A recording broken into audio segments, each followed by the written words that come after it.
Hello and welcome to our instructional series of videos. In this installment, we're going to show you how to swap over the processor tray in the 2010 to 2012 Mac Pro when upgrading the processor via the OWC upgrade program. We've already gathered our materials, have shut down and unplugged the Mac Pro, and are working on a soft static-free surface. We're now ready to begin.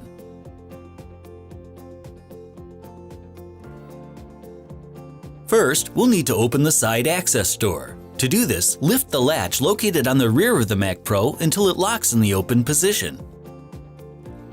You can then tilt the door forward slightly, then lift it up and out.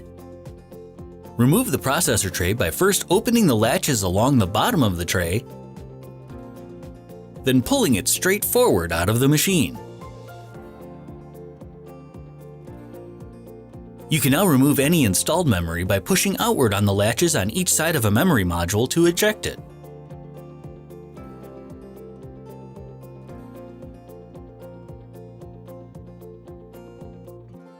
We can now set up the new processor tray.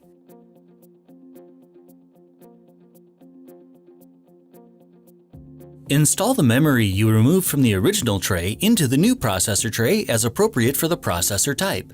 If you don't know the proper order for filling the slots, you can find instructions on Apple's support site.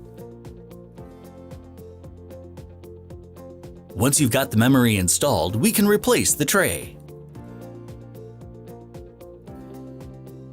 These two slots on the bottom of the tray line up with these tabs on the bottom of the Mac Pro.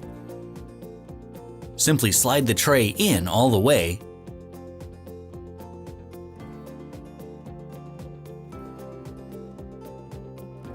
then lock it into place with the two handles.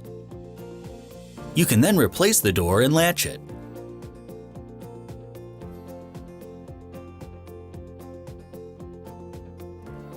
You can now hook the Mac Pro back up, plug it in, and turn it on.